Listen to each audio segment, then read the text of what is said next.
is the DAWbench Radio Show, the official podcast of DAWbench.com.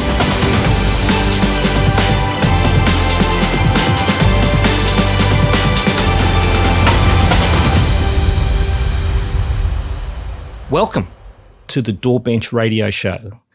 I am Curigliano of AAVIM Technology in Melbourne, Australia. And today I am joined again, co-hosting by Pete Brown of Microsoft in sunny Maryland in the United States. Hey, Pete.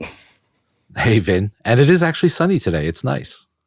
Awesome. Yes. Look, today is actually a little bit better time-wise because we had that shift in the daylight saving. So I'm kind of starting about an hour later, which has put you guys about 2 hours later. So the brain's a little bit less fuzzy today, which is kind of good. I'm glad we could accommodate you with this. I don't think it's helping anybody else, but I'm glad it's helping you. Oh, well, thanks, man. Okay. Now, today we have a very special guest, and that is Matthias Juwan, who's joining us from Hamburg in Germany, and he is the CTO for PreSonus Software, who are the developers of Studio One, which is a leading multi-award-winning cross-platform DAW application. Welcome, Matthias. Hi, Vin. Hello, Pete. Thanks for having me. You're most welcome, man. You're most welcome. Hey, now, I just want to start the show with following tradition, and that would be just to give a quick summary of my personal history with Studio One, which goes back about 10 years. And that was a result of me doing some cross-platform DAW comparative performance testing and reports. I did a whole series of them. And even though we haven't actually had any direct communication, I did have some direct contact with the dev team back then. A couple of the guys in the dev team contacted me, reached out after reading the report, seeing if they could help with anything or if I needed anything, which was awesome. I was a member of the beta team for a short amount of time. So, I've worked very, very closely with Studio One over these last 10 years, and I've followed the development of it. And, so I've been there from when it was the new kid on the block to, now probably one of the fastest growing DAWs on the market, which is awesome. Now, with that out the way, I think what would be great is if you can give us an overview of your history with music and computers, how that got you into coding, and your eventual journey to PreSonus and your role there. Sure. So that means going back to the 1980s and early 90s. Yep, no, that's fine. So I got into computers as a kid through relatives. A cousin of mine had Amigas and Ataris, and it was always fun to play with them. But for a long time, we didn't have a computer at home. So the first one was actually a PC, a 486 that my dad bought. And I got into programming at the age of, I don't remember exactly, between 10 and 12. Wow, that's early. Yeah. Right. I started with Turbo Pascal for DOS. Nice. So, and one of the most exciting things at that time was, this text-based user interface and the mouse and how this all interacts. So I was always wondering, how does the mouse cursor know what's underneath to, select a file or execute any action. So this was kind of a mystery to me as a kid. And I got the right hint from someone that this is all an illusion. So that it's not the mouse cursor detecting what's underneath. It's actually the other way around. There's a model and there's a view represented on the screen. And when I figured this out, one of the first things that I implemented was a menu, just text-based ASCII characters for drawing the menu frame and using interrupts to getting the mouse to work. And that's been pretty exciting, a pretty exciting accomplishment as a kid. I remember Turbo Pascal was one of those first apps that, well, it was the first one that I used that had syntax highlighting for their IDE. It was all that Borland stuff was so advanced compared to most other software we were using at the time. And the mouse stuff, I went through the same journey you did, where it's like, how does this work? And then you start getting into all the DOS interrupts and stuff associated with that. Very cool stuff. Yeah, right. And then I moved on to Delphi, which was like the natural next step from Turbo Pascal, writing application for Windows 95. First 16-bit Delphi and then 32-bit Delphi. And I was always very ambitious. So when I created an application, it had to have a splash screen and an about screen and also a user manual and the correct icon. So, and it was Delphi, so you had checkbox, you had like massive buttons with big green checks on them and stuff like that. Right. Yeah. This rapid application development environment where you could drag buttons onto forms and double click to get boilerplate code and fill it in. Mm-hmm. That's how it started. But at the same time, I got interested in music, first listening to a lot of rock music. At that time, it was Nirvana was really popular, Guns N' Roses. So that, made me interested in playing music. And I took bass guitar lessons after seeing, actually, it was Duff McKagan playing bass on MTV for Guns N' Roses. And cool. I had my first band at that time. Are you still playing bass today, or? Yeah, sometimes. So it's my main instrument. So we had the rehearsal room at the basement at my parents' house, and I started to play drums a bit and also guitar. But bass is my main instrument. Yeah, awesome. I was also interested in soldering electric circuits, which led me to attend engineering school in Austria. And this is where I learned C++ from the ground up, learned object-oriented programming. And, through my musical adventures, I saw Cubase VST at some point. I don't remember the exact version, but it was 3 point something. Mm-hmm. And my immediate reaction, my immediate naive reaction was, oh, I can do this. I can do this better. Right. Why not? It's just C++. Yeah. It's like Jurassic Park where the girl's like, I know Unix. I can do this. Same thing. Yeah. And I was looking for a subject or something to do for my final year project. And after seeing Cubase, I chose an audio application. And this was the original version of the Crystal Audio Engine, which was a 4-track playback and recording application, very colorful, inspired by a popular media player at that time, the Sonic media player. Right, yes. You might remember this one with visualizations and all that stuff. And so so this was all C++ and you wrote it yourself as a project for your university, is what you're saying? Yeah, right. Nice. Was this Borland C++ by any chance, or is it something else? It was Visual Studio at the time. Oh, was it? Yeah, Visual Studio 6, if I remember correctly, in 1999. Oh, got it. We thank you for your support. Pete's getting excited there. Yeah. Yep. Yeah, I grew up on the Windows platform. It's my platform. And at that time, MFC was very popular for document-based applications. But since I wanted to have something more colorful and not like gray and traditional software UI, I chose to start my own application framework and just use an HWind and GDI functions to draw into that window and create all these bitmap-based buttons on my own. So this was the first version of the CCL framework. So that was a ton of work for you. So this is 1999. Right. You wrote your own UI framework from scratch. You also wrote your own audio engine from scratch. Mm-hmm. Did you sleep at all in 1999? Like this? Yeah, if you're young and you're excited, there's no reason to sleep. Yeah. Right. Yeah. Who needs sleep? Perfect. Yeah, it's been 22 years ago, and the spirit survived. The framework that we're using today at PreSonus for Studio One is still called CCL. Wow, there you go.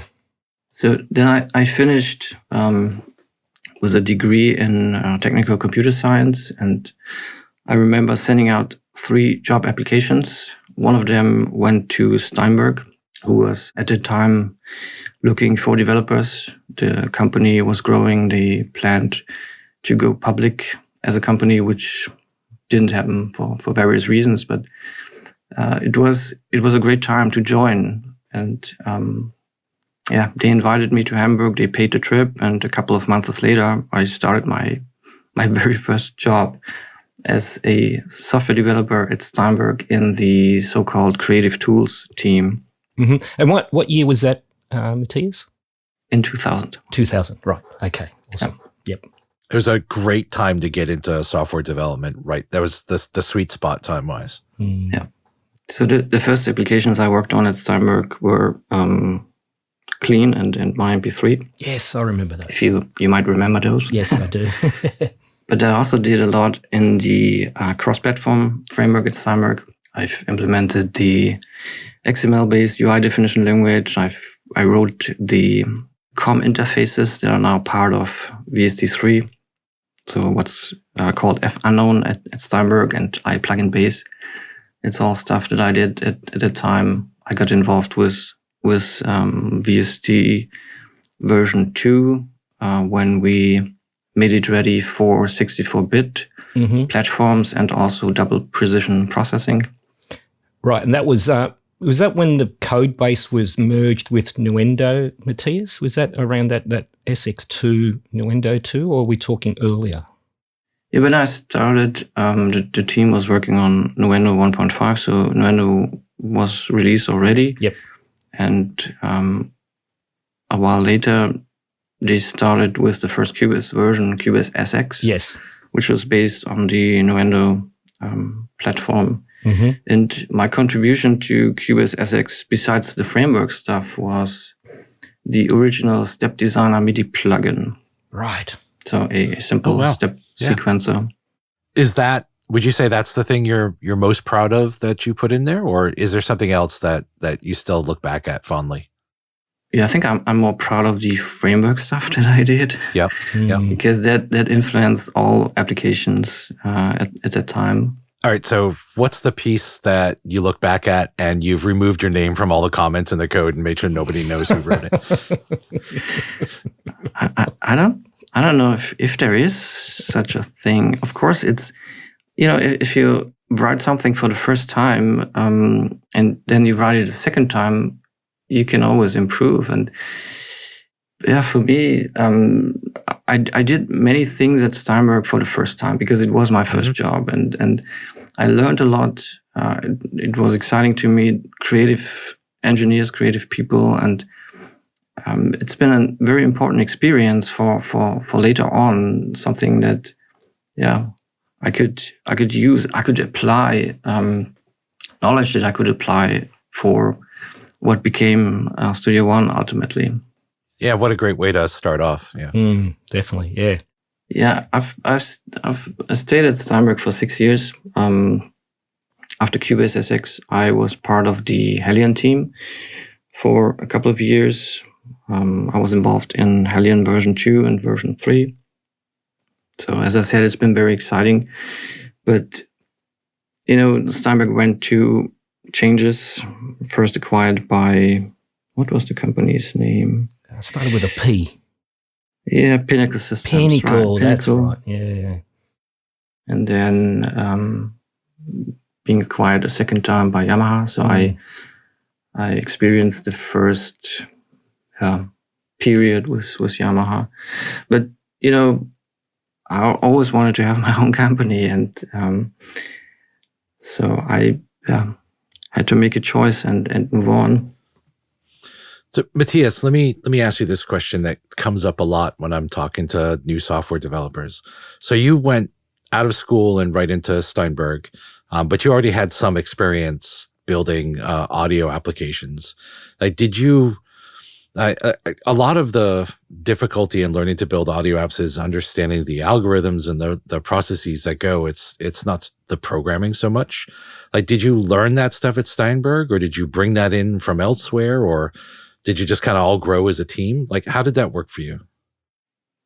My role is, or my focus is on architecture. And if you look at an audio application, what you need to sort out is the multi-threading, the processing part. I'm not a math guy. I'm not into designing filters or stuff like that. That's something that you can read in a book and just basically copy and paste from somewhere. It's not my primary area of interest. So there's hope for folks who don't do math stuff as a side. So that's great to know. Yeah, of course. I mean, it's been a challenge to figure out how to make a mixer work, and the first audio engine that I wrote was fixed point, and it was just very cumbersome, and you had to do all these manual clipping to not exceed the range of 16-bit integers at that time. So I learned at Steinberg that you should be using floating point, which is much easier to deal with. Yep. Okay, moving on from Steinberg. So you were working on your Crystal audio engine while you were at Steinberg, is that correct, or was that? Oh no, so you started it previously. Were you still working on it while you were at Steinberg? Yeah, I started it in 1999, but then I stopped when I got into the job, and at some point I decided to continue in my free time. I created basically rewrote the application from scratch, and that's what some people might know, the 16-track version of Crystal Audio Engine, Crystal with a K. Yep. Because C was already taken meanwhile. And the response on the internet was just overwhelming, and it was covered in the press, without any marketing at all. The internet just picked it up somehow, nice. and it was a winner in its own field, because at the time there was no similar free application for audio recording, just simple recording a couple of tracks. Yep. And that, of course, is motivation enough to continue. So then I decided, okay, I'm going to do this a third time, and this time I'm going to do it right and put everything in there that I've learned up until this point. So this was in 2004. I started a new code base, code named K2 for Crystal 2. And I was in touch with several companies. The Crystal Audio Engine software was bundled with audio interfaces from a well-known brand. Not PreSonus at that time, but some other brand. But no one was really interested in investing a lot of money into this idea. I also showed this to Steinberg, but they honestly, they just didn't care of what my ambitions were at that time. But that changed with PreSonus, because PreSonus was basically looking for a solution that they can bundle with their audio interfaces that they can also influence and customize. Of course, yeah. And then, I founded Crystal Lab Software together with Wolfgang, who I knew from Steinberg, and yes, Mike, who also worked at Steinberg at that time. And we had two work orders from PreSonus. One was for what became Capture, the recording software for the Studio Live digital mixers, and the second one was for a new DAW. And I've brought in all my code. I already had a working prototype with audio, MIDI recording, editing. It already had a browser for files, a browser for plugins. It had a start page. So some of the basic workflows, the drag and drop, for example, was already in there because I was just a very lazy programmer, and it's much easier to implement drag and drop handling compared to, building dialogues with a lot of options. So that's how it all started. Yeah. Now, what year was that, Matthias? 2006. Okay, so you were still at Steinberg, or had you exited the building at that point? Yeah, I've quit my job. You'd quit. So you'd exited Steinberg when you dived into the next stage of it. Okay, very cool. All right. So so you were building some software for PreSonus. So that's around 2006. Okay, so there's still about a 3-year period between that and the first release of Studio One, I believe. Is that correct? That's correct, yeah. Yeah. I think we first launched Capture a year before Studio One. Right. Just as a bundled recording application with the original, what we now call classic Studio Live digital mixers. Mm-hmm. And then the next year, in 2009 at Music Massive Frankfurt, we announced Studio One version 1. So I've put in total 5 years. So 2 years of my free time plus 3 more years with the team at Crystal Labs. Yeah. Awesome. All right. So we are 2009. That's version 1. Do you want to just go over some of the different revisions with a bit of a timeline for that? Yeah, sure. So in 2009, we released version 1, and the initial statement was that this is a tool that accompanies you from recording to mixing and mastering and release. Mm-hmm. So it had a song page and a project page, which was different to other DAWs. At that time, you always needed at least 2 applications, one for recording and mixing, and then another one for mastering. So we decided to have it all in one package. And I think we had this marketing phrase from riff to release. Right. At that time. Yes, I do remember that. Yes. Yeah. So it's been one of the innovations or, differences of Studio One compared to other DAWs. Then version 2, the main theme was getting deeper into audio, which means transient detections and, manipulating, time stretching and all that stuff. And also ARA. Yes. Which we co-developed with Celemony to integrate Melodyne, because, why inventing something that if you can just collaborate with the market leader and provide the best possible user experience. Right. So that was developed by yourselves, or was co-developed with Celemony? Yes. Right. Yes. Right. Okay. Awesome. Yeah, I remember meeting with Stefan from Celemony, who is also based in Hamburg, fortunately, once a week for more than a year, and getting our heads together, discussing APIs, and coming up with something that makes sense from a plugin and a host point of view. Yes.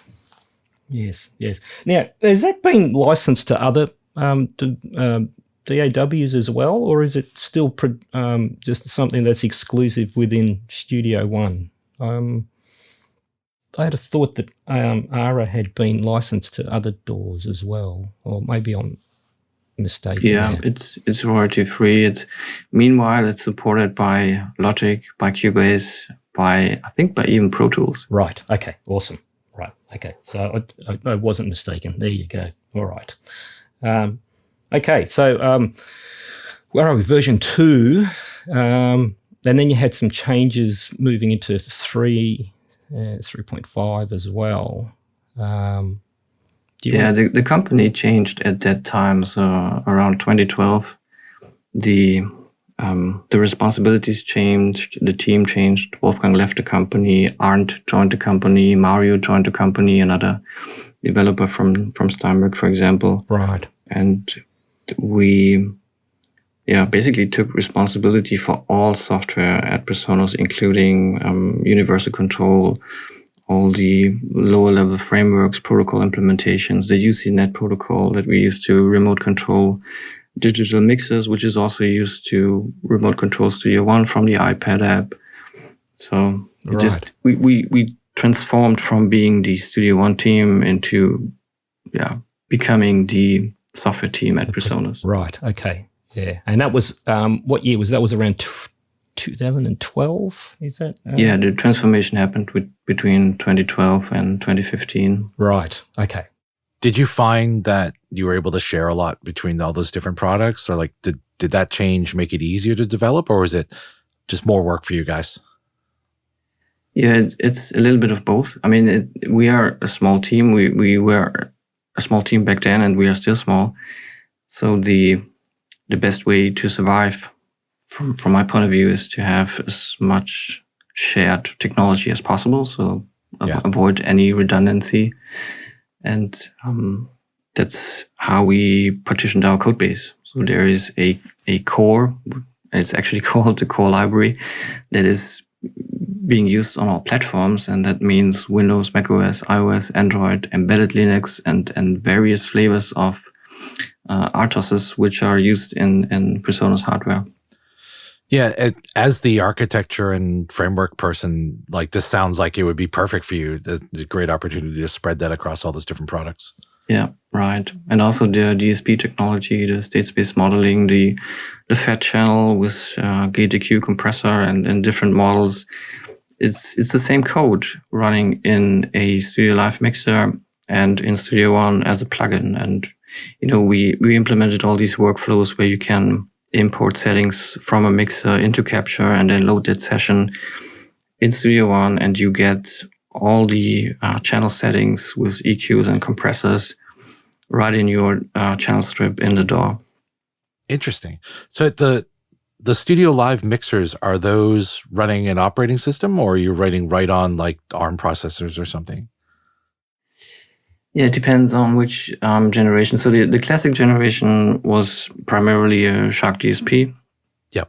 With some other, some Atmel processor for the display. Mm-hmm. The second generation was actually embedded Linux.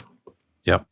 And the third generation is kind of a mix of both. There is an LPC 43 chip, which is an M0 combined with an M4 core, ARM core. Yep. That's driving the front panel and the LCD and all the networking. And it's, I would say, a custom RTOS. It's based on an existing library for, threads or scheduling. Yeah. But everything else is libraries like lightweight IP, for example, as an IP stack, and our custom frameworks for the user interface. Nice. Yeah, I'm always interested in the architecture of those, and sorry to diverge too much here, Vin. It's okay. Just because I like the combination of user-facing stuff and then the real-time stuff that has to happen, and usually the big little or the RTOS plus a regular multitasking OS that's often used in those. So super interesting stuff. Yeah, a digital mix is a highly complex system. So there are multiple subsystems. There's an XMOS chip for USB. There's, as I said, the ARM chip for the main application. And there are several Shark DSPs for the processing. Yeah. Wow. Okay. And look, and that's something that I've got a little bit further down in my notes where, we can have a chat about, the breadth of development between hardware and software. I mean, we've covered some of it there. We can probably cover it a little bit further, specifically how that hardware and software is integrating into Studio One. But before we do that, I'd like to chat about,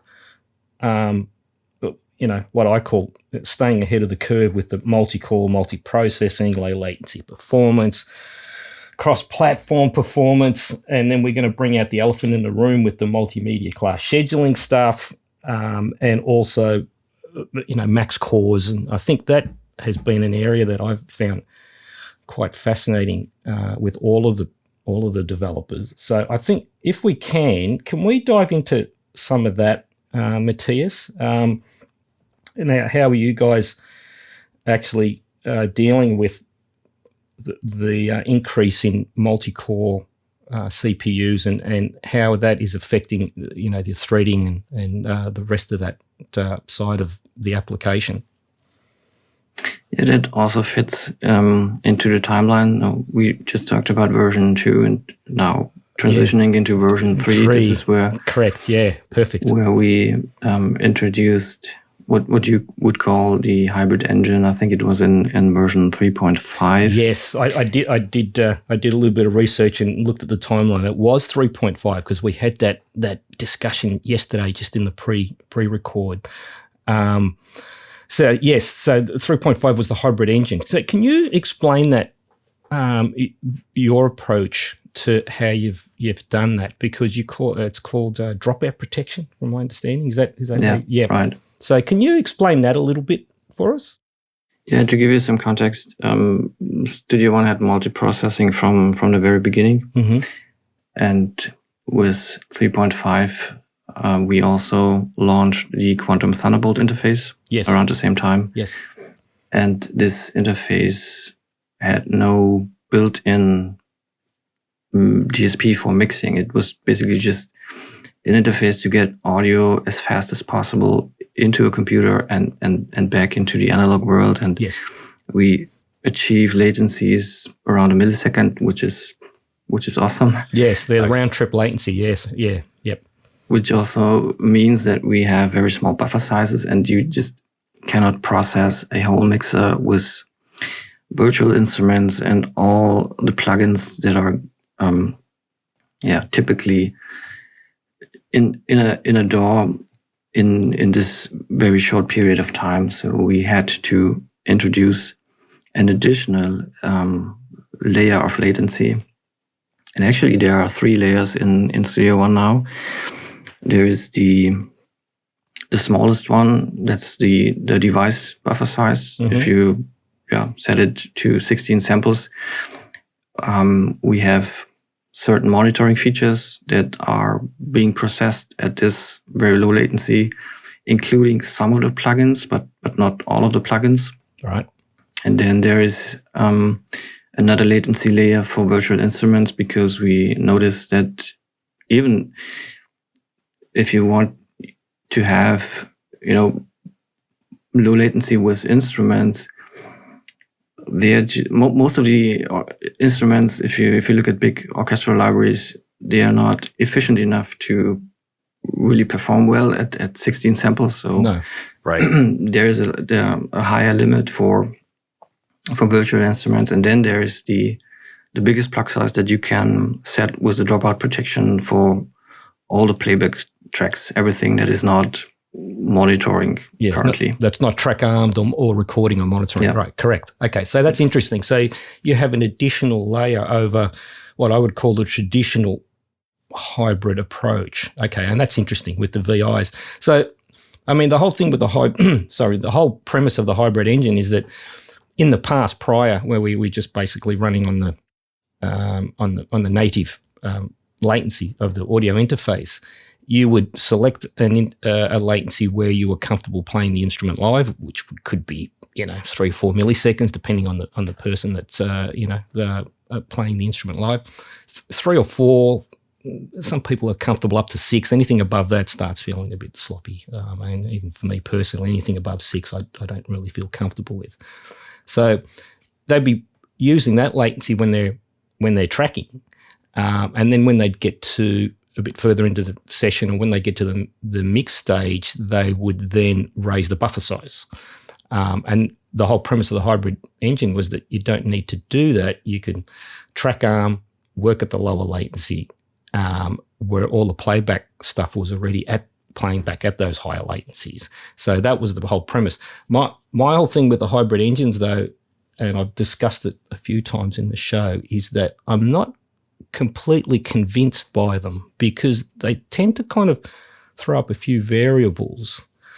And one of the things that I'd noticed at the Studio One 3.5 was that I had a few clients with some higher core machines, and the transition from 3 to 3.5, they reported to me a quite significant rise in CPU usage on identical sessions. So they had an identical session. They had a template plug-in chain. One of the clients was a mastering engineer. So we're not talking huge sessions with virtual instruments and audio tracks. We're talking a mastering session. And he just noticed that, and he was in the range section. He wasn't in the mastering section. And there was quite a significant CPU rise, and he couldn't get it resolved. So I know that he actually approached some of the product support guys and tried to get an answer from the community, and that really wasn't forthcoming. But we're not talking a small amount, Matthias. We're talking, something that would run, say, 25-30% on a 14-core machine, and then we're talking the same session in 3.5 would tip the meter, and he couldn't run the session. So he had either two choices: one, to go back to version 3, or he moved on. And unfortunately, he actually moved on. Now, I can't remember. I didn't really follow it past that, but can you remember anything from that time where people were reporting issues with higher CPU usage with that 3.5 change? Yeah, I don't remember that particular case. I'm not sure if I had information on that at all. I mean, it's very unfortunate, and we do not make things worse on purpose, but sometimes it happens. That was never the intention, right? So, but it was an interesting. What was interesting was that people with lower core machines were not seeing that sharp change. So it had something to do with the higher core machines, but like I said, we never really kind of connected the dots on it. But the most significant change was that hybrid engine. So that was something that I kind of watched. And I do remember reading some other reports on the forums about it, but I'll be honest, I haven't kept up with it. But that's not something that's triggering any bells for you, is it? No, it's sensitive. If you have, we are running on a desktop OS, so there are no guarantees at all mm-hmm. when it comes to thread runtimes.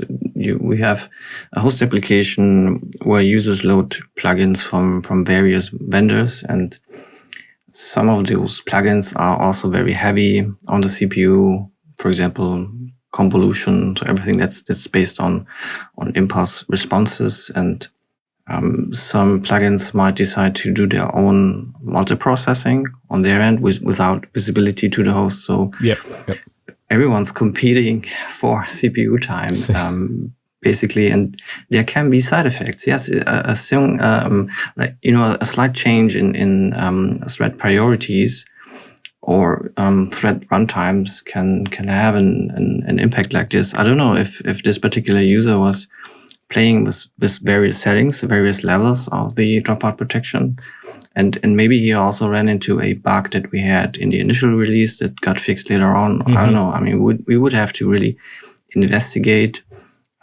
what's happening or what has happened at that time, which plugins were involved in that session, and so on. Yeah, I do. There would have been some linear phase plugins in there as well, but whether that's actually attributed, we don't know. But it was just interesting that it was the 3 to 3.5, so you could easily go back to 3, and it was back to normal. 3.5 had the sharp rise, and the most significant change was that hybrid buffering. But look, it could have been a plugin. It could have been the chain of plugins that was running that was somehow tripping it up.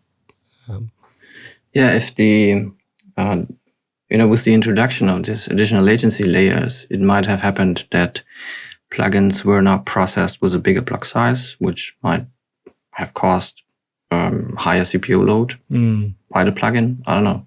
Yeah. Maybe something along those lines. But I don't want to speculate, so we would need to really investigate what's going on. And higher core counts. That's an interesting topic. And to be honest, we focus on, I would say, the average core count. So somewhere between 6 and 12. But if you have 24 cores, which we have at the office for our continuous integration for the machine that builds our applications, that's not something that the average customer has. Mm-hmm. So that's 24 core, 48 logical. That's one of the Threadrippers. Is that what you're saying? It's a Threadripper, yeah. Yeah. Well, okay. Well, that brings in some interesting stuff as well, because there seems to be some ceiling of anything above 32 threads start going a little bit skew-if. And I've noticed it in multiple DAWs. I know that there was a hard limit of 32 threads in the Steinberg real-time engine. This is pre-Cubase 10. I've witnessed it. I've got a whole stack of empirical data on it. Reaper tends to perform better with 32 instead of 36 on the current 10980 XEs. So anything above that, again, we start getting into some odd performance scaling. And then, if we start going even above that, so we've got, 32 core 64 thread, and then 64 core 128 thread, and then we hit the thing with Windows not being able to thread to anything above 64. It actually groups them into two lots of 64. So it is an interesting area, but it's economy of scale. How many users are going to be using it? But I think more and more people are going to be getting to at least that 32 and above in a reasonably short order if the CPUs keeps scaling the way that they do. So is that something that, do you know any thread limits imposed on your machine? On Studio One? Yeah, I would say in general, this is computer evolution. Mm-hmm. So if you look at the Windows APIs that are based on the NT design from the 1990s, I guess at that time, no one thought that a CPU would have more than 64 cores. Of course not, yeah. So that's how the APIs are designed. Or there are other typical limits. 32 is the integer size. That's, we know this from 32-bit applications, which were able to address a limited amount of RAM, for example. Mm-hmm. So there might be bit masks in the code for representing CPU cores or CPU affinity or something that they just end at 32 because that's the data type that's used in the code. And these are things that will be sorted out by the individual developers over time, I guess. So I would not be surprised if Studio One behaves worse if at a high core count compared to, let's say, the average core count, because that's not been the focus, not been part of the design, but that's going to change. It's going to evolve over time. And to Vin's point, and just Vin, I need to put on my hat and clarify, you can certainly go higher than 64 cores in Windows, but like you said, you need to call special APIs with the group information as well as just the core number. So like we had 700 and something cores on a SQL server, but that's not your typical case. Yeah. And this is going to be a big change for folks. So it's really going to depend on how fast these high core count CPUs become mainstream, because you do have to change code to make it work. It's not like it'll just automatically work in the future. Folks have to write code and plan for it. And so there'll be prioritization that happens, like how many of my customers are using this, and like, does it give me a competitive advantage and all that usual stuff. Yeah, and the other question is how granular can you split up the audio processing? So parallel processing works if you have signals that can be calculated independent from each other. So if you have just a single channel and you have 10 plugins in one channel, and the input of the next one is depending on the predecessor, there's nothing you can do in parallel. It wouldn't make sense. You could distribute it across multiple CPU cores, but each core would then have to wait for the other one to finish the calculation. And also the overhead is increasing to schedule all these cores and then wait at certain summing points to get the data that you need for the next layer in that processing tree, so to speak. Yeah, we had a nice conversation with Noel from Cakewalk about how they've tackled that, and he had an interesting solution. But just like you're saying, at some point you hit this kind of saturation point where your overhead starts becoming more than the actual processing that you have to do. Right. Yeah. Okay. So you think that anything above 32, you might be running into some problems? Maybe just a guess. I didn't look into the code today for this particular part. Okay, but look, it's interesting that you've got a 2448 core machine there. I might knock up a couple of sessions, port a couple of sessions across, a couple of the new sessions across to Studio One 5, and I'll just get it across to you, and you can easily do some scaling tests and see what happens once we get above that. So, I mean, if you're open to that, I'll knock up a couple of sessions for you to do some comparative stuff if you like. Yeah, we can do that. But as I said, we're using the Threadripper for compiling the code and for building installers. So. Right. And I think it's fair to say, Vin, that we don't know for sure that there are problems above 32. This is just kind of guessing here. Like we don't want the listeners to think like, oh, PreSonus Studio One's not going to work over 32 logical cores. Like we're just kind of playing baseball here. No. Look, I'm only bringing this point up is that I've just been witnessing what I've been witnessing in multiple DAWs. Right. And that's not saying that they just, they fall in a heap, but I've definitely seen some variable and that we can easily, empirically measure by dropping 4 cores out of a 10980XE and see even better performance. So, it's this theoretical 32 thread limit that, I've been talking about for since the podcast inception, that it was more a feel thing. But it seems to be kind of panning out in a lot of instances, Yep. Alrighty. So there was a couple of other things with Windows 10 that apart from the so I do want to bring up multimedia class scheduler servicing really quickly because of the limiting of the threads. Now, did that impact you guys at all, Matthias? Yeah, we are using MMCSS because that's the only way we have in user mode to get certain priorities. It's all decoration for us. In kernel mode, you have these absolute priorities, and in user mode, there's just this kind of complex 2-step process priority and then thread priority, and then you have MMCSS running as a service doing some magic that is not well documented, and behavior is changing. Sometimes Microsoft introduces bugs, and the DAW just doesn't work, and we have to try to figure out what's going on. And then in the next Windows updates, it's working again. Right. I mean, we're using it. We're using the Pro Audio class because that's what we are meant to do. And I understand, from the operating system vendor point of view, it makes sense that not every application in user mode can, just keep all the cores busy. The system needs to stay responsive to a degree.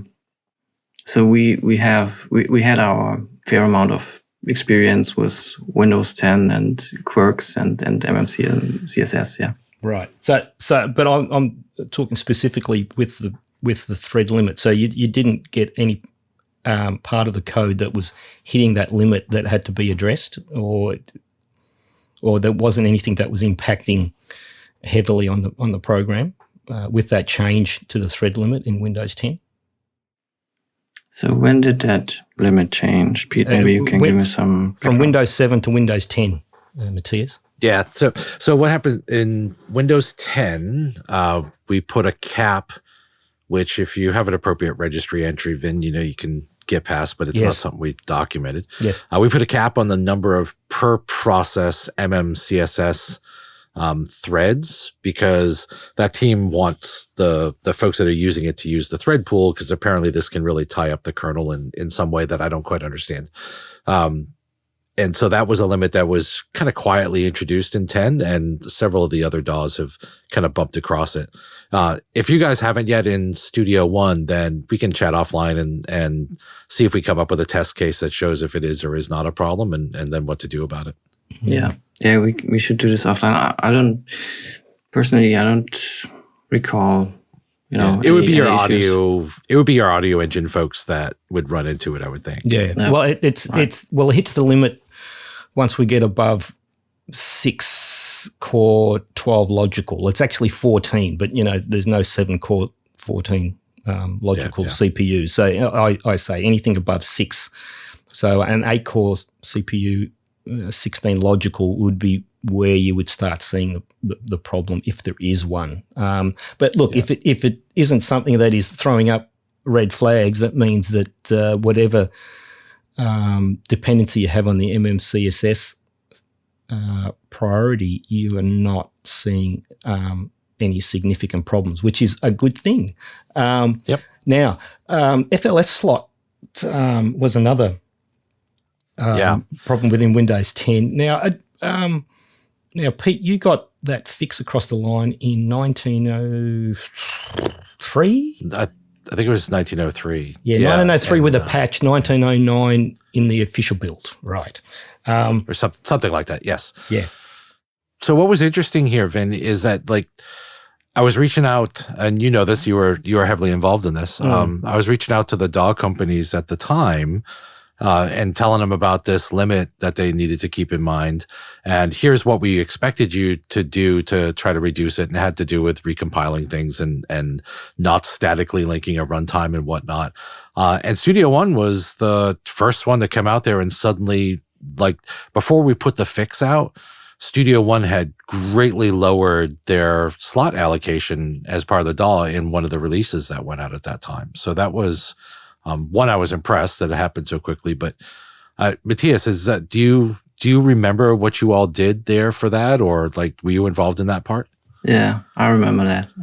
That was a funny thing. So we get reports from users in our forums that they were not able to go higher with the plugin count. So there was something preventing plugins from being loaded, and we figured out that it is caused by the C runtime library allocating these fiber local storage slots. And the slot allocation in Studio One was higher compared to many other DAWs because of our architecture, because Studio One is very modular. So there's a main executable, but I don't know how many, but let's say 20 plus DLLs that implement certain functions, certain features.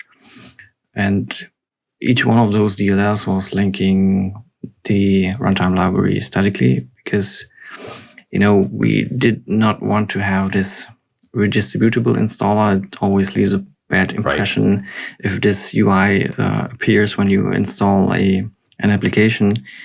But hey, if that's causing trouble, then we just made that change, and now we are linking to the runtime library dynamically. And we also asked other companies, SoftTube, for example, at that time to do the same, to avoid statically linking the C runtime and plugins. Yeah, and the side, I know that UI is ugly and why people do it, but at the same time now, the memory footprint should collectively go down because you don't have so many copies of the C runtime sitting in memory at any given point in time. Yeah, it makes sense. Well, I mean, that whole FLS slot was kind of exaggerated a little bit when some virtual instrument manufacturers decided to reserve 50 or 60 of the slots for one plugin environment, and that kind of took up half of the slots, and we were like, what the is that? Yes. Yeah, so they can remain nameless. When I first saw that, Vin, I was just like, wait a second, this doesn't look right. It's like suddenly, boom, 60 slots gone. I was like, no, wait a minute. What are you doing? But that kind of actually brought it to the fore, though, because there was some high-end users that were approaching you on some of the forums. And I kind of dived in and said, hey, I've got a stack of high-end clients here. Why am I not hearing about this more? And then I got attacked. I got attacked saying, why are you defending Microsoft over this? We need to get this fixed. And I've said, whoa. If you've got any idea the level of work that myself, Pete, and some others are actually putting into getting this resolved, right? But we need some. We had to rewrite part of the kernel for that. So. Yeah, we need to get some working scenarios. And then when we got it across the line, it was just like, and then when I say that you kind of over delivered. Well, no, this is just like the 64 logical processors. Who knows what we're going to need in 10 years, right? So I think it's up to 4,000 and something. Yeah, I know. Versus was it 128 originally to 4,000? I think that's given us enough headroom. Now, I just want to swing back a bit, Matthias, if I can. This is just the whole development and environment differences that I see in DAWs that, let's say, had a legacy that started off as a MIDI sequencer and then audio was added later, and just the approach to that compared to the newer DAWs. And when I say the new breed, I'm talking about, Studio One, Reaper, even Bitwig, where previously, if you created a track, I would just automatically see a mixer channel, right? Where and that approach is a little bit different with some of the newer DAWs. Now, I had a bit of a chat to Matthias about it prior. Because one of the things that I found when I first started using Studio One is that I had a contact session with multiple instruments in it, and then I'd have that contact session and then would create MIDI tracks. And I'm thinking, where's my faders? And it was just a different approach, something that I wasn't used to. So, and one thing that I've learned with Studio One is that a track doesn't necessarily mean a channel on the mixer. So can you elaborate a little bit more on that, Matthias, if you can? Just the whole approach, and especially with the way that you approach MIDI a little bit differently to some of the other more traditional, we'll call them the legacy DAWs. Yeah, sure. Some workstations or some software applications started as MIDI sequencers, but we showed up at a later point in time, at a later point in history, and our focus in the beginning was audio recording, audio editing, and virtual instrument, not so much the outboard MIDI equipment. Yep. And, with a small team and getting started with a new application, we had to make tough choices. And one choice was to reduce the scope, focus on one thing. And I made the choice that MIDI should not be part of the core data model, because the way I see MIDI, it's primarily a wire protocol to connect devices from different manufacturers. it can be used in a musical way, but it can also be used in a very technical way. If you think of a Mackie control or a fader port where you have MIDI messages, actually note on events to, for button presses and to turn on LEDs and stuff on a device.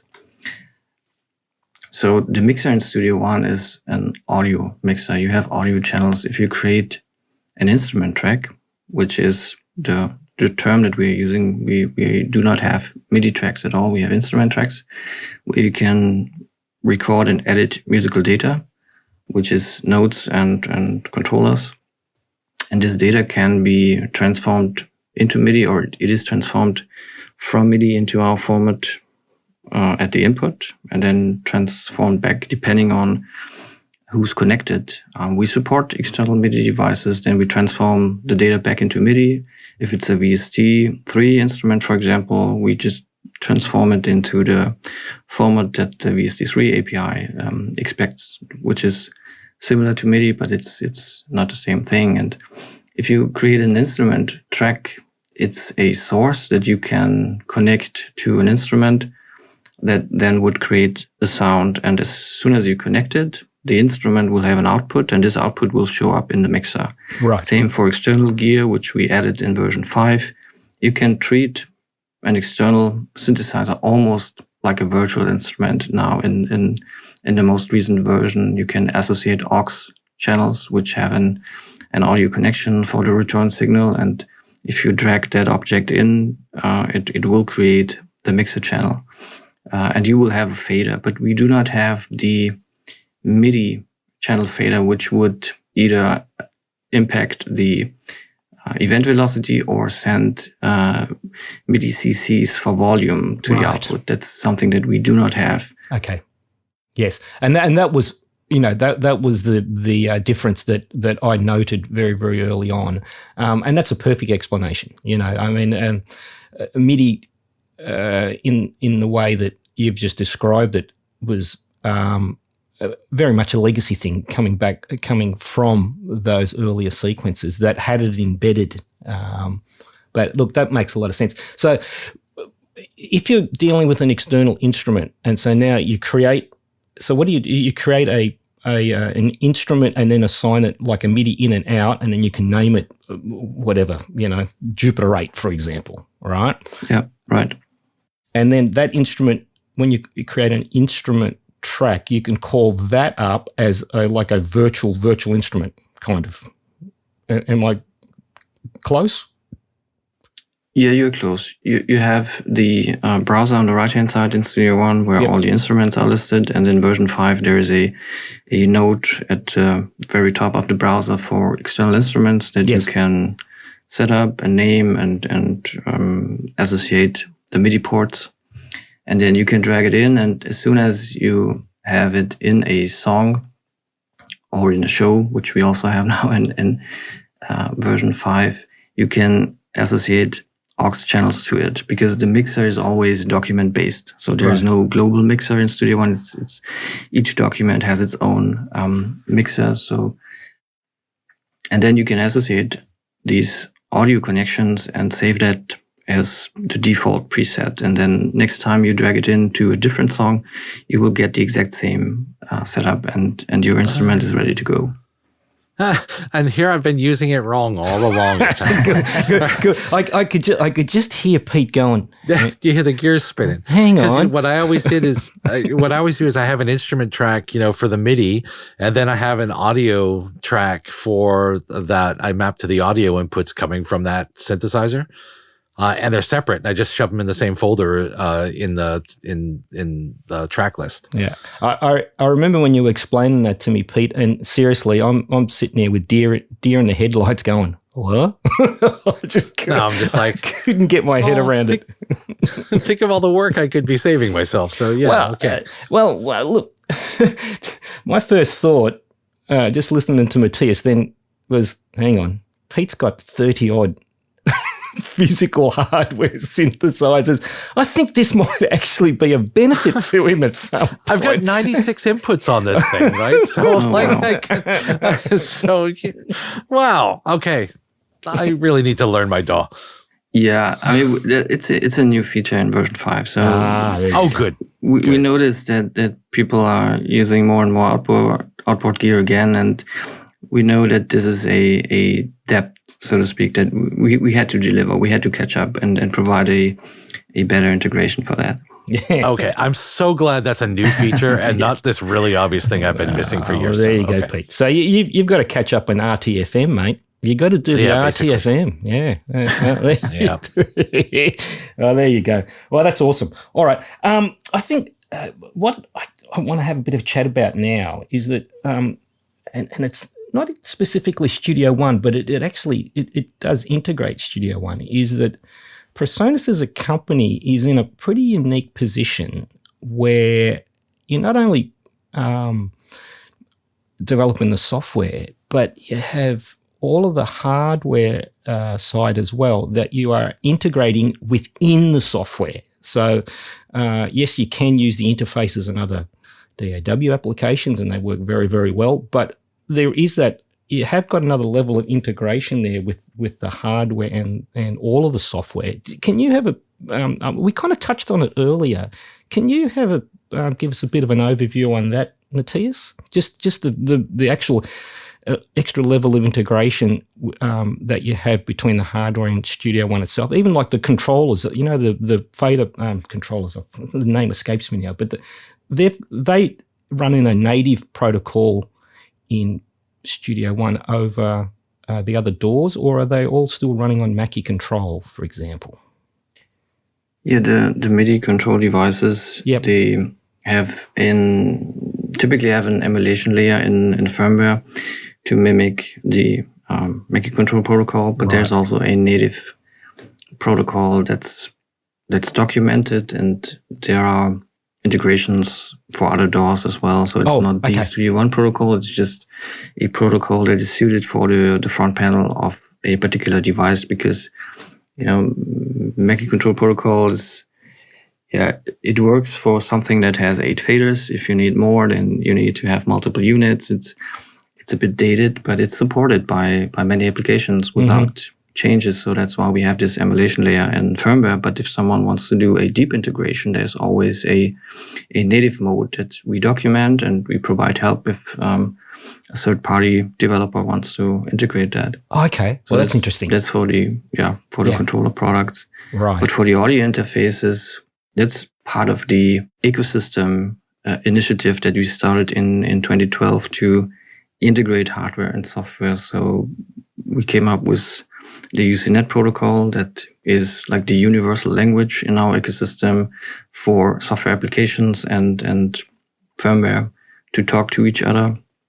There is universal control, which you might know. So every user of a PreSonus USB interface or microphone or a digital mixer needs to install universal control, and this installs a background service that listens for plug-and-play notifications. And if we detect a PreSonus device, we present it in a certain way that the universal control user interface application or Studio One or Capture can connect to this device and do parameter control.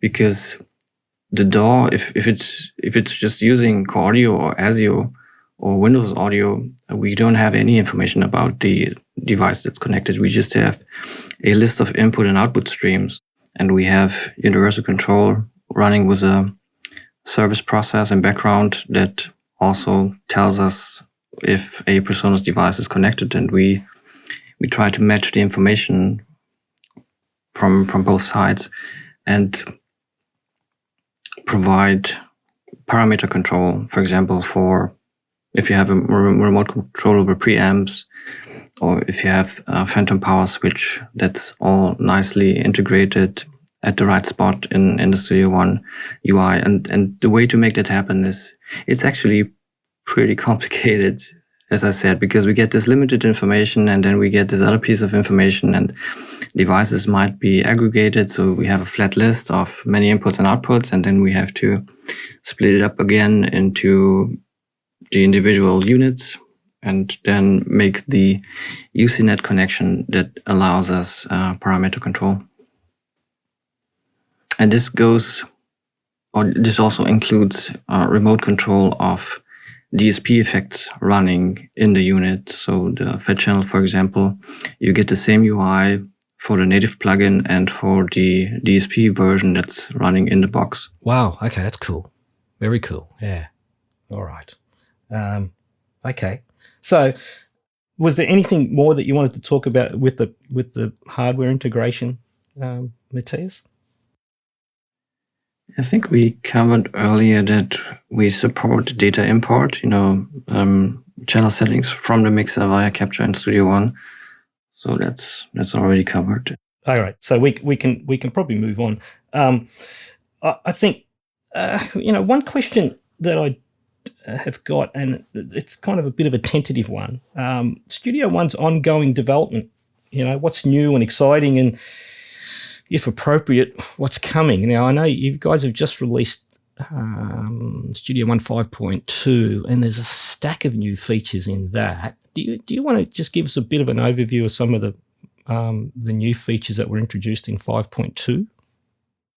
Yeah, the main feature in 5.2 is support for sound variations, so better integration with large orchestral libraries. Yep. We worked together with Vienna Symphonic, with the developers of that library, and we came up with an API, basically an extension to VST or whatever is used as the foundation, to get more information about articulations and what typically is done via key switches, like expression maps. Is that similar to expression maps? Yep. Yeah. We introduced key switch or dedicated key switch support in version 5, but it's just like the most basic layer. And if you don't get information from the instrument, you need to set up stuff manually in the DAW to get the comfort of being able to place articulations, sound variations by name. It's surprisingly complicated. All the information exists on the instrument side, and the host would love to get that information, but there's no API covering all of that. There are some APIs in VST3 which are complicated, which many developers do not support. So we were trying to come up with something simple that actually works, and it's been the same approach as with ARA. You have a host developer and a plugin developer getting together and looking at it from either perspective and defining an API together. It's interesting because this is one of the things that the MIDI 2.0 working groups are working to tackle as well. There's a whole orchestral articulation working group where they're defining all the different standards and controls and things like that would go along with that. So it sounds like, since you already support some of this internally, that when everybody catches up, you'll be able to just map these things over. Yeah, I know that initiative. And, for a DAW and a plugin, what we need is APIs. Yeah. It's not necessarily wire protocol definitions. They will serve a purpose. They will help to integrate standalone instruments, but it's not something that replaces a direct API, a direct call from the host to a plugin. Right. So what you're really going to need are, like, for all the DAWs to accept this, there'll need to be more extensions like what you've built to VST3 or a VST4 standard or something that incorporates all this stuff. It's kind of weird, actually. Like, I understand why there would be separate APIs decoupled from the wire protocol, if you will, but it seems it always leaves one or two of the things in catch-up mode. Either VST's got to catch up to MIDI or MIDI needs to catch up to what's going on in the VST world.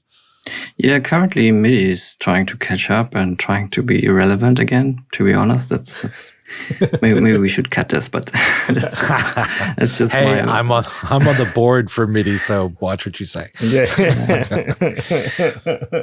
Yeah. No, I get what you're saying, though. There are concepts in VST3 that can be mapped to MIDI, and that's just the way it is. You have a plugin API that serves a certain purpose, and you have a protocol that's also serves a purpose, but it's not exactly the same. And if you have a mapping in between, that's fine. Musical semantics is what it's ultimately about, and you need a technical solution in between. And I think we will all be able to connect the dots correctly. Your coding life would be far less interesting if you didn't have to map all these things to each other all the time. So yeah. You can't make it too easy, Pete. Is that what you're saying? Yeah, basically. Okay. So that's been the big feature in version 5.2, but just in general, what we introduced with version 5 is also the Sphere membership. That's also a PreSonus first. I mean, other companies did that, but for us, it's pretty new. It's pretty exciting to have an offer that includes all our software, all our sound content, all our plugins. Okay. For I would say, quite attractive monthly price. Yeah, so it's like a subscription service. Now, I've got one other question for you, Matthias, and that is just the general community for Studio One, and that probably encompasses end user, forum, beta. Can you give us some overview on how you integrating, or not integrating, but how you're actually interacting with the community in regards to feature requests or feedback and etc. Yeah, sure. So if we start on the inside, there is the development team and the product management or product planning team that create feature bundles or a focus for a particular version. That's something that it's a well-established internal workflow, and we have multiple channels from the outside where we get requests and information. So for for example, we have a beta group with a closed forum that gives us direct and immediate feedback while something is in the making. We have also VIP customers that give us very valuable input. And we have a Facebook group, for example, for Studio One users. And we typically point our customers to answers.presonus.com. So that's the platform that everyone should be using, and enter feature requests and vote for existing feature requests, because that's where we look at first. If a feature has many votes, it's very likely that we consider it for one of the next updates. Right. We have to, of course, make also technical choices that make sense. There might be some low-hanging fruits, features that are easy to implement, features that also might fit the scheme or the personas or target users that we currently have in mind for a certain update. So that might be quick to get this into a release, but other things might take a while longer because they might be difficult to implement, or they might be planned for a later version, things like that. Right. So with the feature request stuff, are you getting much call for surround sound from your end user base? Because that is an area that is quite important for my composer clients that do their own mixing, that they have at least some level of surround support. We get this request, but I don't think it's in the top 10. It's certainly not in the top 5 requests currently. Right. So our focus is music production. I know sound to picture and surround is interesting, and especially now that we've built many features for composers, like the sound variation integration, the chord track, and also the integrated score editor. But I mean, surround is on the list, definitely. What we missed is the opportunity to implement surround in version 5.1, which would have been kind of funny. Funny in what sense? Sorry, funny in what sense, Matthias? because 5.1 is a surround format. Oh, man, switch your brain on, Vin. That would have been good, Matthias. That would have been fantastic. There you go. Yes. And then, and the other elephant in the room, Pete, once you get surround, then we're going to get Atmos. Atmos, yeah. So that's interesting. But you've had video support for ages, though, haven't you, Matthias? How far does that go back? I think it's version 1.5 or something. Yeah, I remember it was right back. So that's why I brought up the surround, because the video support was very, very early on, and it's a kind of like a two-edged sword, because I chat to my clients quite regularly, the professional composer guys that have these, throwing up these, whether they use surround or whether they use Atmos, and it's interesting. So some of the more higher end guys, I asked them not specifically about surround, but more specifically about Atmos, and they just said, "Oh, mate, we don't even do any of the surround stuff ourselves. We just pass that on to the mixer." So these guys do all the composition stuff. Everything's in surround stereo, and then they bounce it all into stems, and then they hand it to a third-party mixer. So not everyone is in that position, obviously, right? But some of the higher-end guys, I was surprised that they barely even use the surround features of the DAWs that they're using, where other composers that are not in that position to have a third party, or the luxury of having a third party to actually do the mix, they're the guys that are more focused on the feature set. Yeah, there you go. All right. So, is there anything else, guys, that we think we can have a bit of a chat about, or do you think we've pretty much covered the gamut? I think we've covered pretty much everything that's technical here. Yeah. Look at the list. All right. And Matthias, you're not a salesperson, so I don't want to ask you why should people use Studio One and all those things. So. All right. Well, with that, we'll put a pin in it, and again, and with all of my guests, Matthias is more than welcome to come back again. So I think definitely. I'm going to thank both of you guys for your time and energy today. That has been awesome. Thank you, Vin, and thank you, Matthias. Yes. Yeah.